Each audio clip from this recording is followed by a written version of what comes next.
Thank you, Inga. I'd also like to thank Ian and Samantha and the rest of the staff here that have worked so hard to make this such a wonderful symposium for all of us.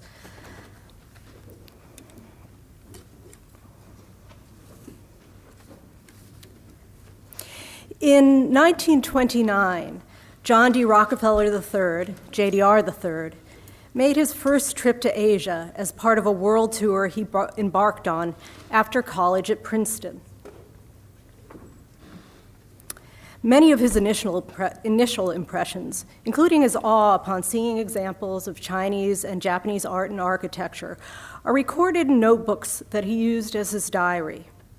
However, at this stage of his life, though fascinated by what he encountered, he makes no mention of an interest in collecting Asian art. This may be somewhat surprising, given that he had been exposed to both of his parents, John D. Rockefeller Jr. and Abby Aldrich Rockefeller, ardently collecting Asian art during his childhood. And this is a view of Abby's Buddha room at the Eyrie, which was one of the summer homes of the Rockefellers. Earlier today, Daisy actually showed you an interior in which was displayed some of JDR Jr.'s famous collection of Kangxi ceramics. 16 years later, with the end of the Second World War in 1945, art historian Sherman Lee, who would become JDR III's advisor, set foot in Japan and China for the first time. 26-year-old Lee was 12 years younger than JDR III, and although he was an art historian with museum experience and training in Asian art, he was acutely aware that he still had much to learn. I thought I was going to be the first one to show you a picture of a ship, but Daisy beat me out. In an interview for an art history oral documentation project conducted in 1992, Lee described how at this time, as an ensign on the USS Carnes, which you see pictured here, he, the curator of Far Eastern art at the Detroit Institute of Arts, had never been to Europe or Asia. Quote, "I didn't know much about Japanese art," he stated.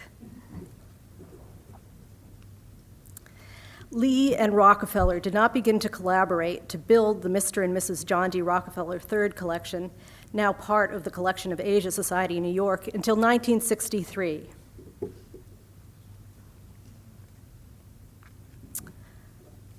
I'm not showing you a picture of Asia Society because you can walk down the block and see it yourself. This paper considers the nature of works of East Asian art in this Pan-Asian collection and its composition in relation to the canon of East Asian art propounded by Sherman Lee in his classic text, A History of Far Eastern Art, first published by Thames and Hudson in 1964. This is the cover of that edition.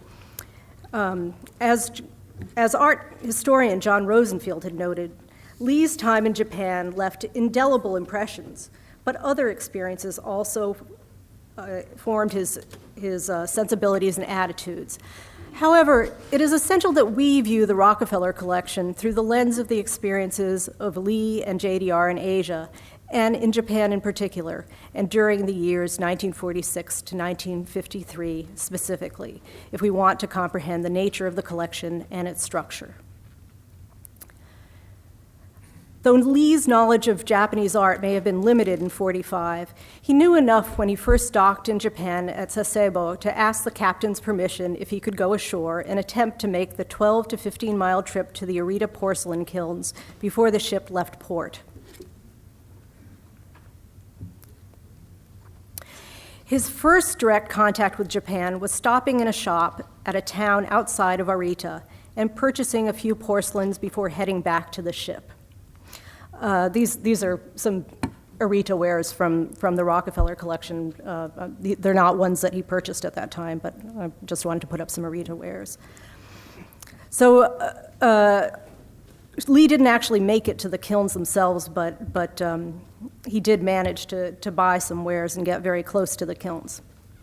Similarly, he managed to find a way to the antique stores of Liulichang in Beijing after his ship docked at the harbor of Tianjin, which was about 45 miles away from Beijing by train.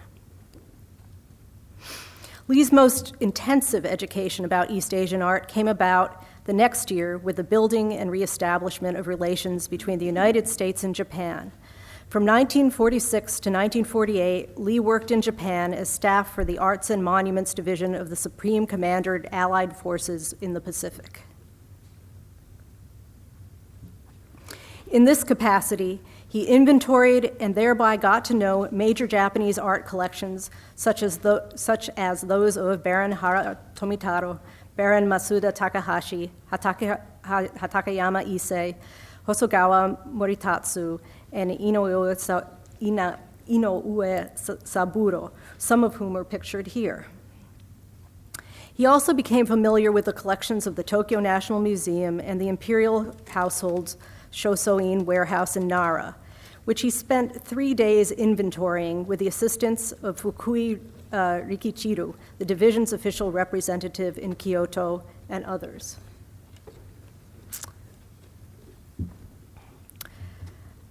Tanikawa Tetsuo, assistant director of the Tokyo National Museum, permitted Lee to study works. Lee also worked with Fukui Rikichiro to organize an exhibition at the Hakutsuru Museum in Kobe that displayed works from the Sumitomo, Muto, Fujita, and Nomura family collections.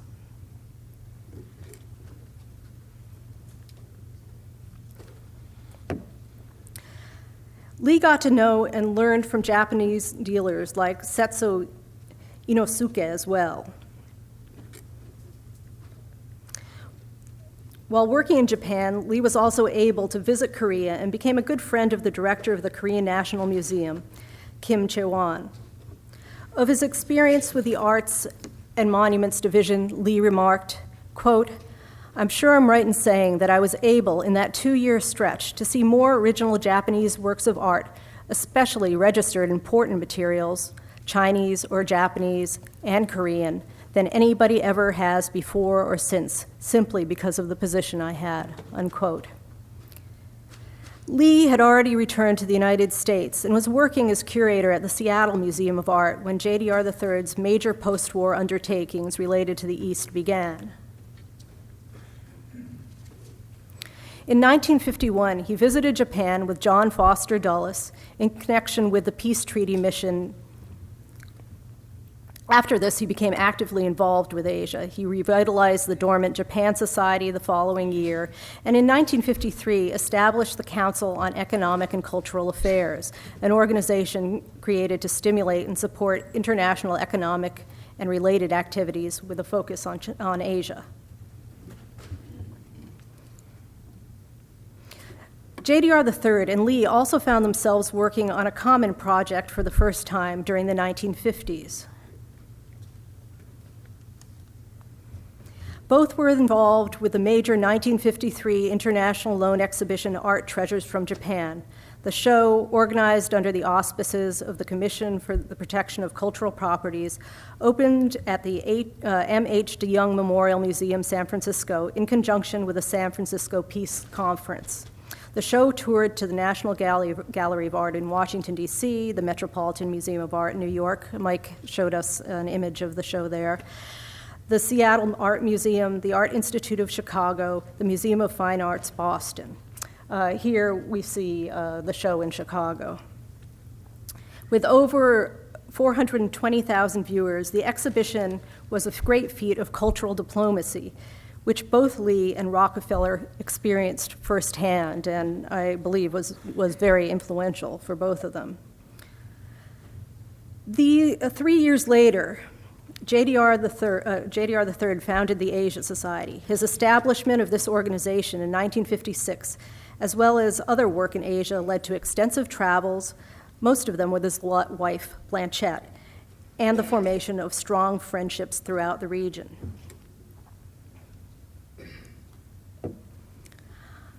Not long after this, JDR and Blanchette began seriously to consider building a collection of Asian art in a focused and methodical manner. Starting in 1963, the Rockefellers employed Lee as an advisor, and the three collaborated to build a collection of around 300 pieces from across Asia until Rockefeller's untimely death in 1978.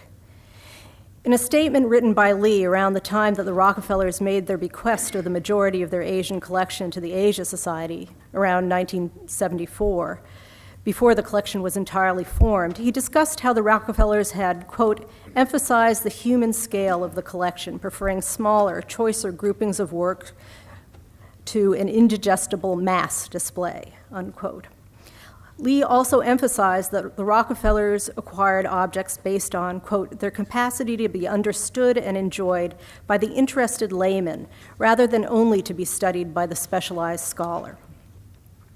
He notes as well how the collection is reminiscent of contemporary small Japanese foundation museums like the Nezu, Goto, Hatakeyama, Atame, Hokone, Yamato Bunka, and Sumitomo collections.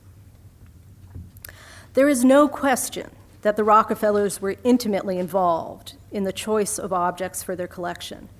Their selection clearly reflects their general preference for three-dimensional works over flat works.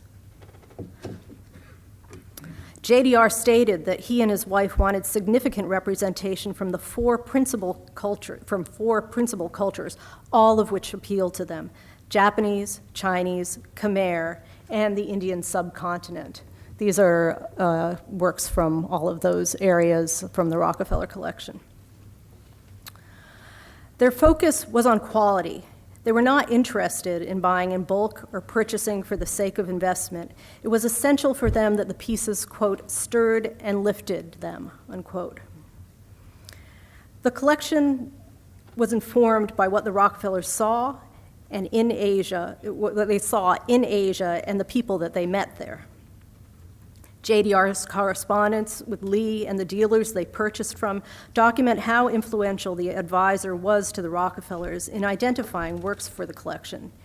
In addition, Lee's ideas about the evolving composition of the collection are recorded in a letter of November 1966, in which he wrote to JDR of the gaps that should be filled, such as notable works of Chinese, Japanese, and Indian painting, Chinese ceramic tomb sculpture, and Chinese and Japanese lacquer.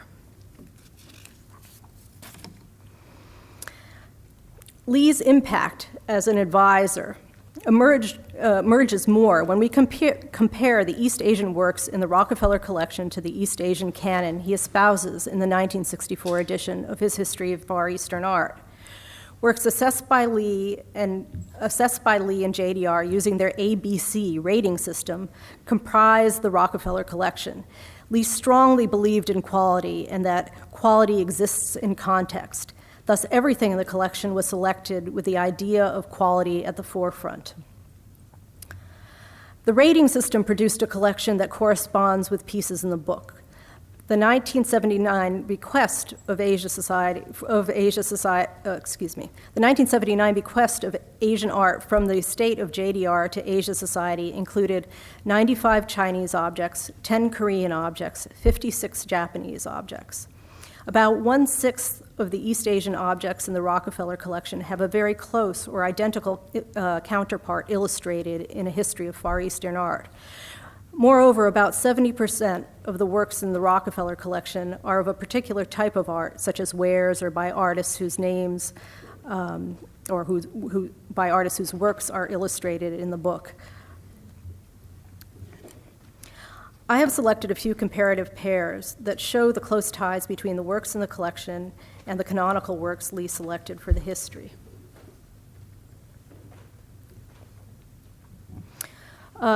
Here on the screen you see two mirrors.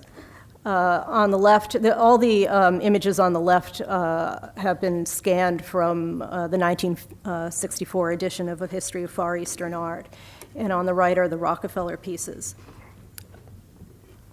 The work on the left, as you can see from reading it, is a mirror that is lacquered and inlaid with gold and silver, which comes from the Shosoin in Nara. On the right-hand side is the piece from the Rockefeller collection. It was purchased from the art dealer Kinkichi Yamaoka in 1973. And this is earlier, we heard about Sherman Lee's connections in Japan and his ability sometimes to get pieces out of Japan of incredible value and importance because of his connections. And this mirror was obtained after receiving permission from the Japanese Agency for Cultural Affairs, the Bunkacho.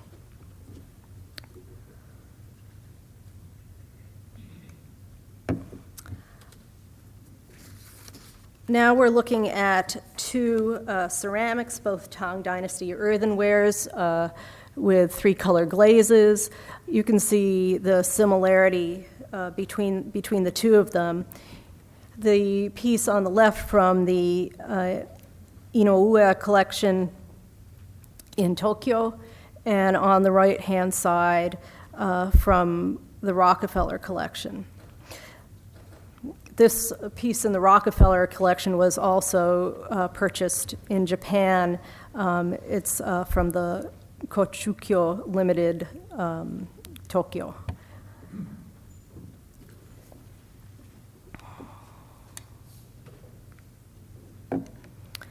This extraordinary comparison includes excuse me, I actually gave you the wrong information on the last one. That was from a private collection in Tokyo. We don't know the name of the collection. But the bottle on the left is from the Inoue collection in Tokyo.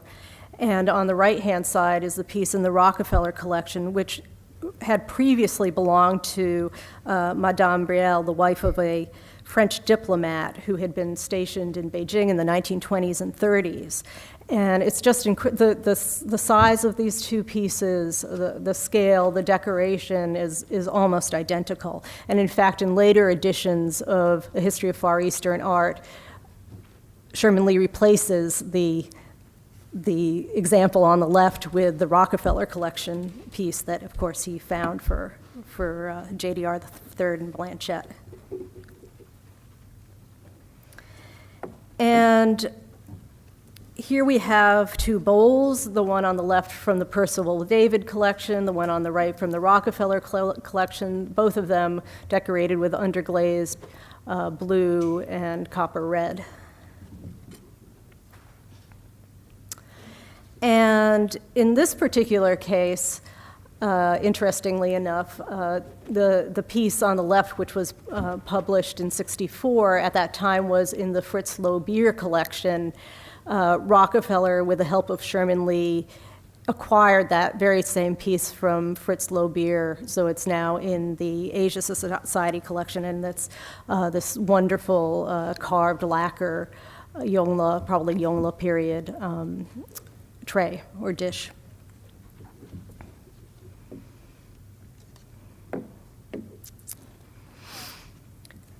Here, from the history, the image of Bao Temple by Kun-san, dated 1663, from the Kanichi Sumitomo collection.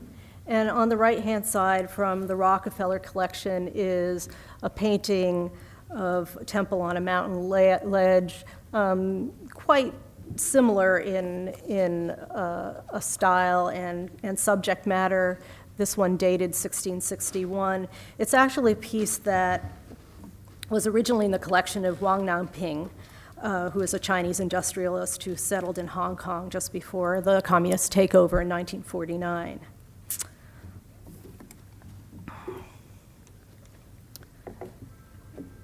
Two images of Dainichi Nyorai,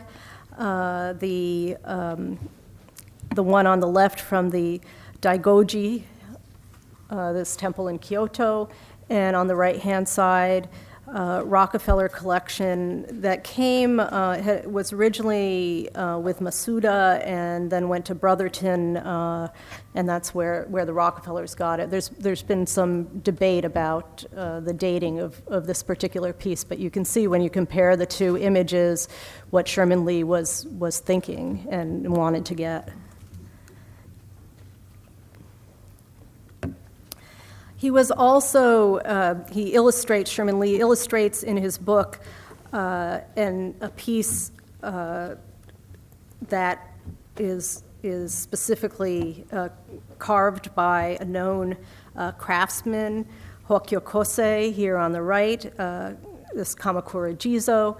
And on the left-hand side, he's able to acquire this truly amazing Jizo, which is really one of the jewels in the crown of the Rockefeller collection, also Kamakura period, and by Zenin, whose name appears on the sculpture.